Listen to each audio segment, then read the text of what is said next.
नमस्कार, आप देख रहे हैं हमारा खास कार्यक्रम मसला। मैं हूं आपके साथ शैलजा त्यागी। तो हरियाणा कांग्रेस में नेता प्रतिपक्ष का ऐलान अब जल्द होने वाला है। पार्टी सूत्रों के मुताबिक इस बार कांग्रेस आलाकमान चाहता है कि विधानसभा शीतकालीन सत्र से पहले विपक्ष की रणनीति मजबूत हो और एक चेहरे के नेतृत्व में विधायक दल काम करे।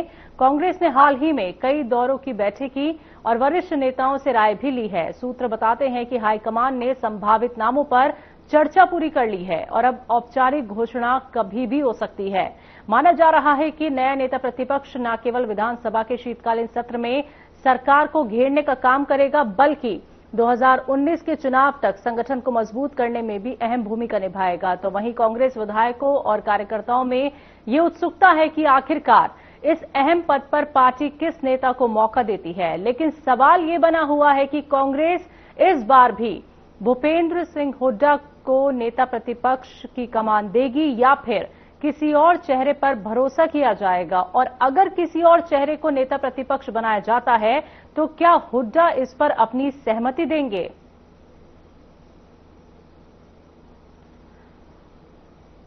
तो बता दें आपको, सवाल कई सारे हैं क्योंकि अभी तक कांग्रेस ने अपना नेता प्रतिपक्ष का ऐलान नहीं किया है।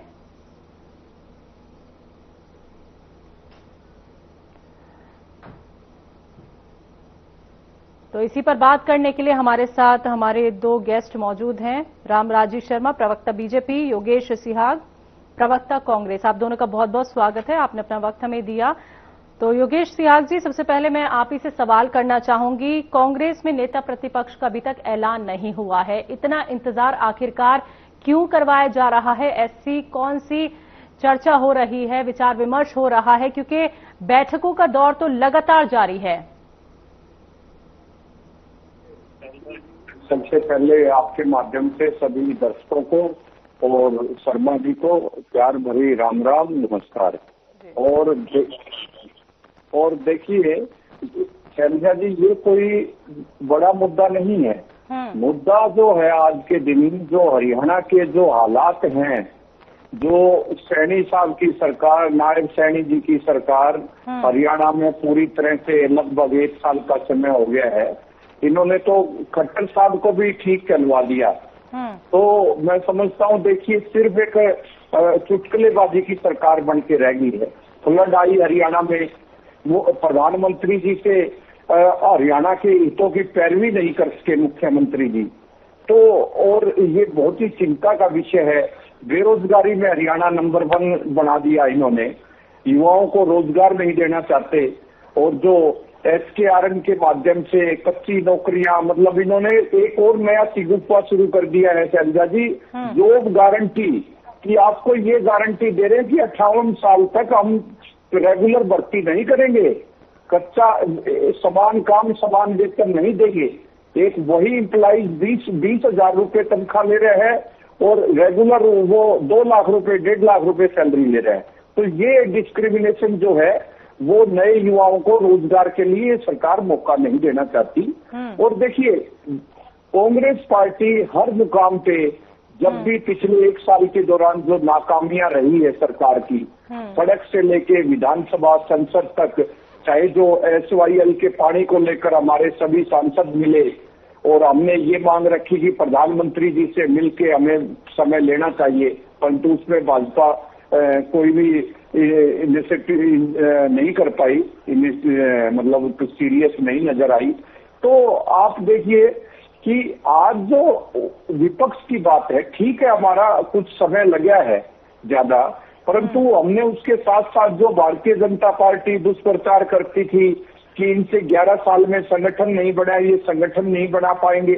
माननीय राहुल गांधी जी ने बिल्कुल जो ग्रास रूट से पूरी रिपोर्ट लेके, और पूरे जिलों में हमारा जिला अध्यक्ष सभी जगह नियुक्त हो गए हैं। और भारतीय जनता पार्टी में आप देख चुके हैं कि डेमोक्रेसी नहीं है, सिर्फ एक औपचारिकता की जाती है और इनके जिलाध्यक्ष ऊपर से थोपे जाते हैं। तो हमने जिलाध्यक्ष का चुनाव किया है। बहुत जल्द ही प्रदेश को मैं समझता हूं कि विपक्ष का नेता भी और प्रदेश अध्यक्ष भी और भी बड़े अमूलचूल बदलाव नजर आएंगे। और कांग्रेस पूरी तरह से फॉर्म में आके, क्योंकि देखिए शैलजा जी आपको ही मालूम है, बेशक से मीडिया इस बात को ना उठाए, लेकिन आज पूरा देश में सोशल मीडिया देख रहा है किस तरह से इन्होंने वोटों की चोरी से सत्ता हथिया ली, परंतु जनता जो वास्तविकता को समझती है। अब उचाना विधानसभा सीट का कल ही आपने देखा हुआ हाई कोर्ट में उनकी जो याचिका खारिज की, अगर इन्होंने वोट चोरी नहीं की, उसमें धांधली नहीं की, तो उन्हें क्या ऑब्जेक्शन था? अगर काउंटिंग होती है तो उससे इनकी मंशा स्पष्ट हो गई है। और जहां तक देखिए, हमारे विपक्ष के नेता अनौपचारिक रूप से, चाहे विधानसभा का सत्र हो, माननीय हुड्डा साहब का एक पूरे देश में इतने बड़े किसान नेता, गरीब मजदूर की आवाज का एक इतना बड़ा उनका कद है, तो वो आज एक बहुत बड़ी आवाज है हरियाणा की, वो उठा रहे हैं हर समय पे। तो वो मायने नहीं रखता वो खुद बनते हैं या कोई दूसरे बनते हैं, तो मायने रखता है जो आज जो सरकार जो चल रही है, ये अपने जो डिसीजन नहीं ले पाती, किसानों को राहत नहीं दे पाई। कम से कम इतना भारी नुकसान है हरियाणा में, 70,000 रुपए पर एकड़ मुआवजा दिया जाना चाहिए। योगेश जी, मैं आपको यहाँ पे रोकना चाहूंगी। देखिए, आप सरकार की बहुत सारी कमियां तो गिनवा रहे हैं, लेकिन मेरा सीधा सवाल आपसे यही था कि कांग्रेस का नेता प्रतिपक्ष का ऐलान कब होगा? ऐसी कौन सी विचार विमर्श या फिर कौन सी अंदरूनी कलह ऐसी है कि बात नहीं हो पा रही ही, या फिर आप एक बार फिर से हुड्डा जी को मौका नहीं देना चाहते हैं, या फिर अगर हुड्डा जी को मौका दिया जाता है तो आपके बाकी नेता नाराज हो सकते हैं, जैसे कुछ वक्त पहले भी कुछ नेता नाराज हुए थे, उन्होंने पार्टी भी छोड़ी? जी, कांग्रेस में आज के दिन ऐसा कुछ नहीं है। आप देख रहे हो कि भारतीय जनता पार्टी की जो आंतरिक कलह है वो बिल्कुल सड़क पे आ गई है।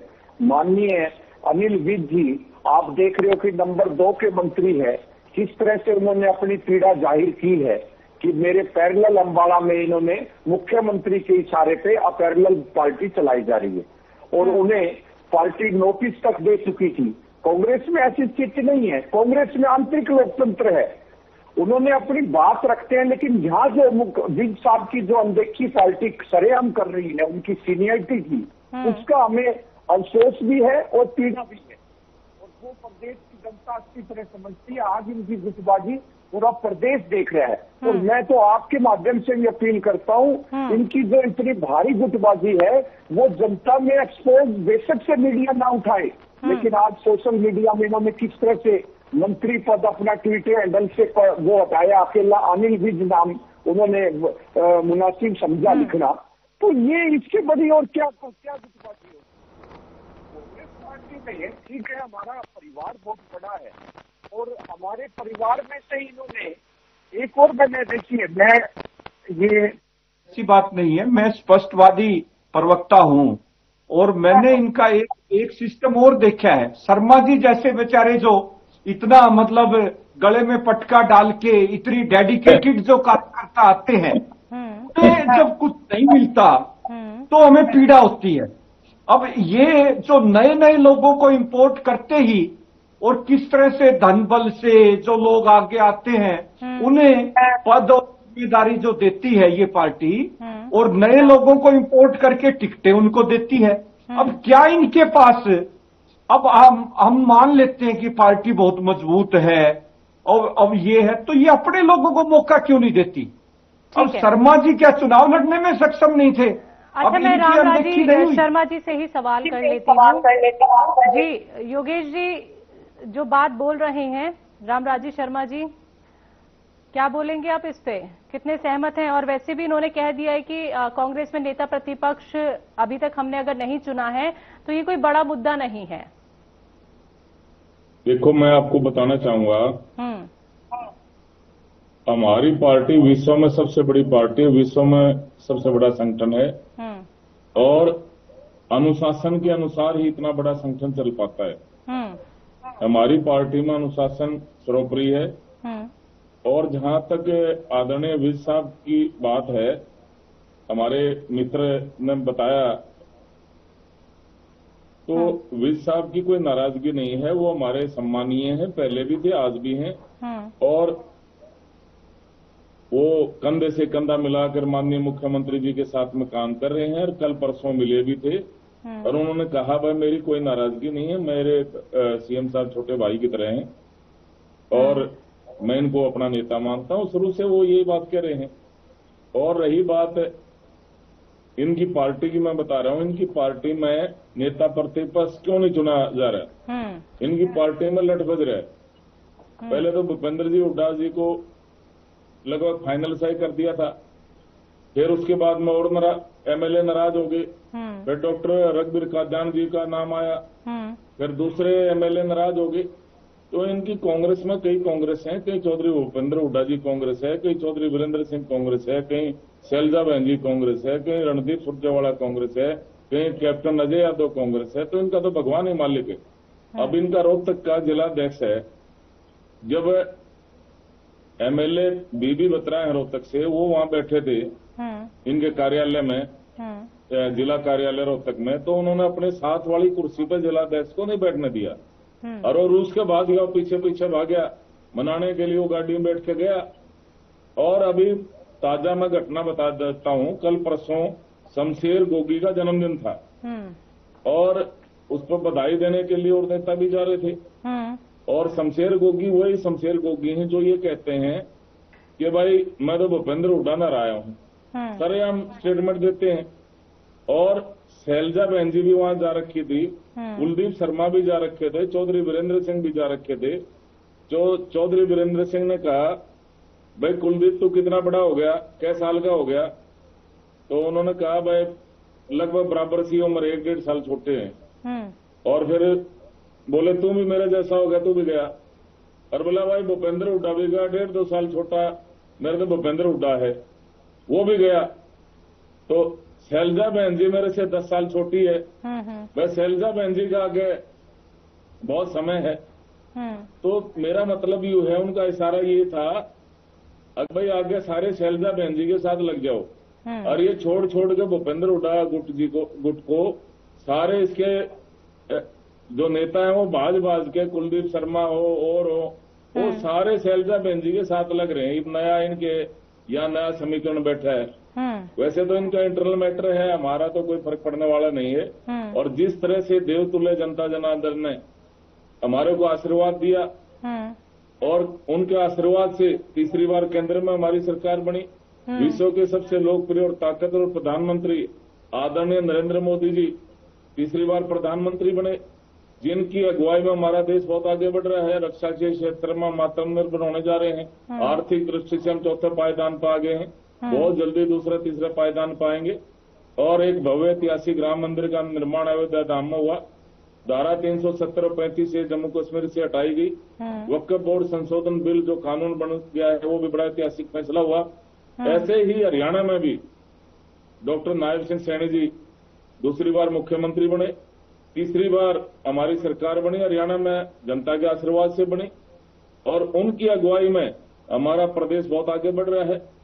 इंडस्ट्रियल ग्रोथ हो रही है, प्रति व्यक्ति आय बढ़ रही है और 10 INT और बनने जा रही हैं। रोडों का जाल बिछ गया है जी। और हर जिले वाइज मेडिकल कॉलेज बना दिए गए हैं, अन्य यूनिवर्सिटी भी बना दी गई है।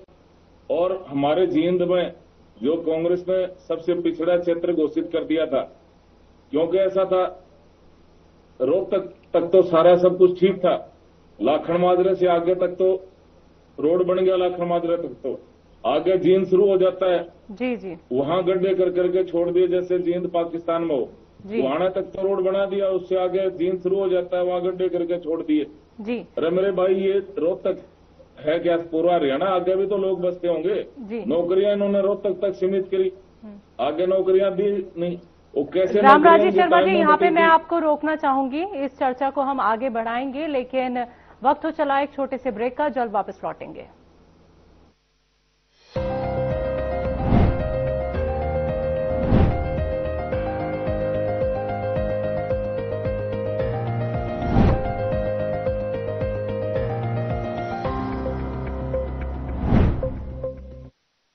कुछ लोग खाते पीते तो बहुत बढ़िया हैं, पर फिर भी उनकी सेहत नहीं बनती। पिचके हुए गाल हैं, हड्डियां निकली हुई हैं, पैंटें ढीली हैं, कपड़े जचते नहीं, कोई पर्सनैलिटी नहीं। ऐसे लगता है इधर से खाए जा रहे हैं, उधर से निकले जा रहा है, क्योंकि उनका पाचन तंत्र खराब है। और जब तक के पाचन तंत्र दुरुस्त नहीं होगा, वो जितना मर्जी अच्छे से अच्छा खा ले, उनकी सेहत नहीं बन सकती। इसलिए हमारी संस्था सन्यासी आयुर्वेदा ने एक ऐसी दवा का निर्माण किया है जो कि आपके लिवर को, आपके पाचन तंत्र को दुरुस्त करने का काम करती है, ताकि आप जो भी खाएं उसका पूरे का पूरा निचोड़ आपके शरीर को लगे, आपकी भूख बढ़े, खाया पिया सही से लगे, नया खून बने, हड्डियों में जान आए, वजन बढ़े और आप मोटे तगड़े खूबसूरत पर्सनैलिटी के मालिक बन जाएं।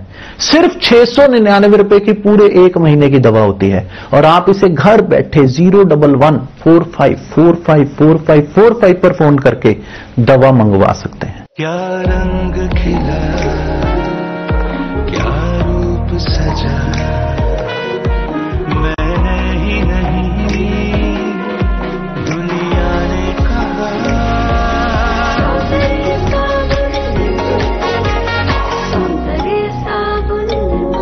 चुलबुलापन जिसकी हर बात में भूल जाए, मेरी जैसी मेरी अपनी पताका चाय, गजब का स्वाद।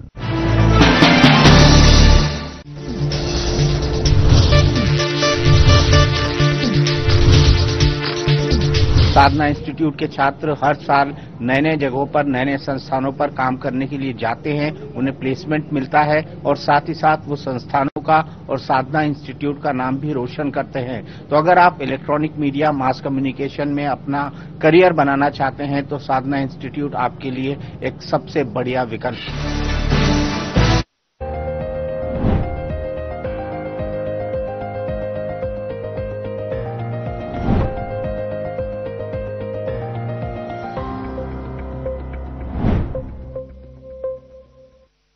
ब्रेक के बाद एक बार फिर से आप सभी का स्वागत है और हमारे साथ हमारे दोनों गेस्ट भी मौजूद हैं। रामराजी शर्मा जी, प्रवक्ता बीजेपी, योगेश सिहाग जी, प्रवक्ता कांग्रेस।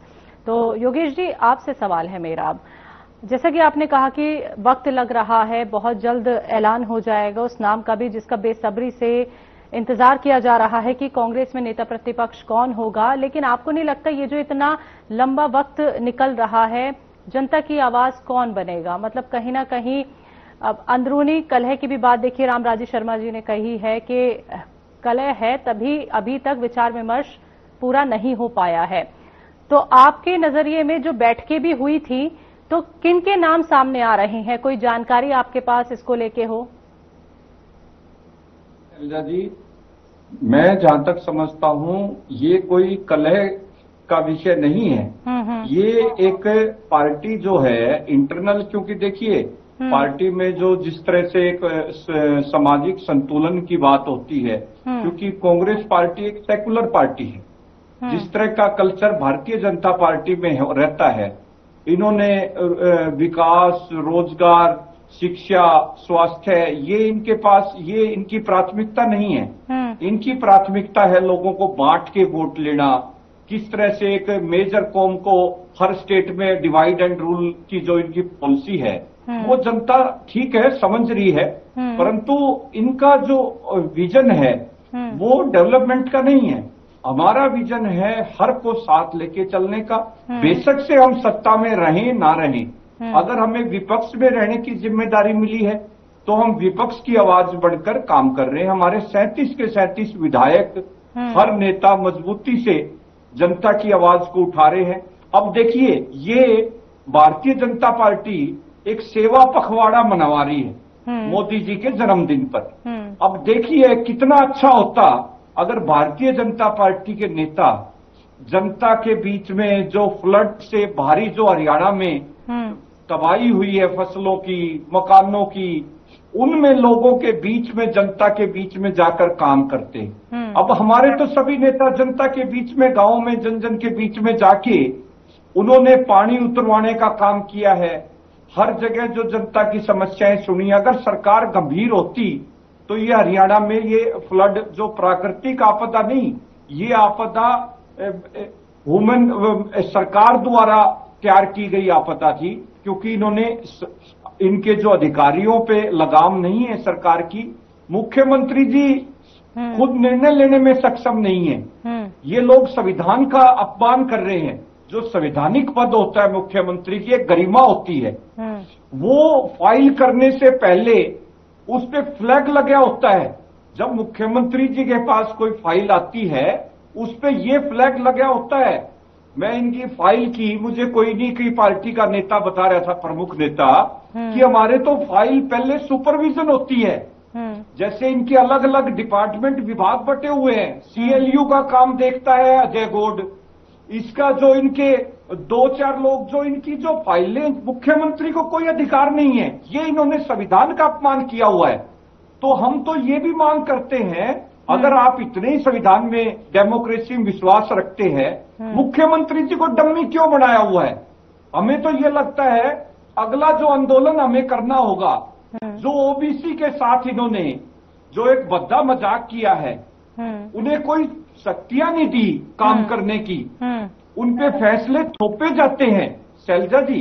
तो ये कांग्रेस में जब मुख्यमंत्री, मंत्री, कोई भी पद होता है, वहां उस पद की गरिमा होती है, उसके ऊपर इंस्ट्रक्शन नहीं दी जाती। आज इनकी पार्टी में ये हालात हैं। अब माननीय प्रधानमंत्री मोदी जी के ऊपर कानून लागू नहीं हो रहा, क्या ये एक देश एक चुनाव की बात करते हैं? ठीक है योगेश जी, आपको यहाँ पे रोकना चाहूंगी क्योंकि समय का भी अभाव है, क्योंकि रामराजी शर्मा जी से भी हमें जवाब चाहिए। आप कितने इनकी बात से सहमत हैं शर्मा सर?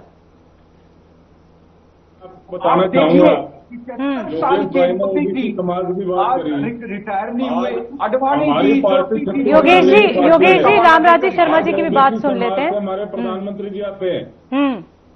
हमारी पार्टी जाति पातियों में विश्वास नहीं रखती, छत्ती बरादरी की पार्टी हमारी। हमारे प्रधानमंत्री जी ओबीसी समाज से आते हैं, हमारे मुख्यमंत्री ओबीसी समाज से आते हैं, और एक आदिवासी महिला हमारी महामहिम राष्ट्रपति है। सारी जातियों का समीकरण है, समावेश हमारी पार्टी में, और जाट समाज से हमारे प्रभारी हैं, और केंद्रीय हमारे वो राष्ट्रीय सचिव जाट समाज से हमारे, और ब्राह्मण प्रदेश अध्यक्ष है। ऐसी समाज से हमारे भाई दो डिप्टी सीएम है, 2 जाट हमारे सीनियर मंत्री है, 2 हमारे ऐसी समाज से, आदरणीय कृष्ण बेदी जी, आदरणीय कृष्ण पवार जी, और 2 जाट समाज से मंत्री हमारे, 2 हमारे ब्राह्मण समाज से मंत्री हैं। तो हमारी पार्टी तो सभी जातियों को साथ लेके चलती है। तो ऐसा हमारा क्या नाम है, फुलवाड़ी है जिसमें सभी तरह के फूल खिले हुए हैं। इनके यहाँ नहीं है जैसे राजा का बेटा राजा बनेगा, भाई उसका एमपी का बेटा एमपी बनेगा, एमएलए का बेटा एमएलए बनेगा। इनने SYL की बात कही थी। अगर ये चाहते उस टाइम में SYL नहर निकलवा सकते थे, उसमें पानी भी छुड़वा सकते थे। इन्होंने जानबूझ के इसको लटका के रखा, क्योंकि केंद्र में भी इनकी सरकार थी, पंजाब में भी इनकी सरकार थी, हरियाणा में भी इनकी सरकार थी, दिल्ली में भी इनकी सरकार थी, राजस्थान में भी इनकी सरकार थी। उस टाइम में क्यों नहीं इन्होंने SYL निकलवाई और उसी टाइम पानी छोड़ देते, सारा मुद्दा खत्म हो गया था। और इन्होंने बाढ़ की जिक्र किया। हमारी सरकार एक्टिव मोड में थी, और हमारी सरकार, और जिस तरह से मुख्यमंत्री जी ने पहले आवश्यक तैयारियों की समीक्षा करी और बाढ़ ज्यादा न आए, इसके लिए हमारे अधिकारी, हमारा संगठन पहले एक्टिव था। सभी नालों की सफाई करवाई और सभी ये क्या नाम है आवश्यक कदम उठाए, और पानी भरा ना हो पहले तो ये प्रबंध किया। सभी ड्रेन, नाले और ये बड़ी नदियां इनकी सफाई करवाई। उसके बाद में पानी निकासी का तुरंत प्रबंध किया।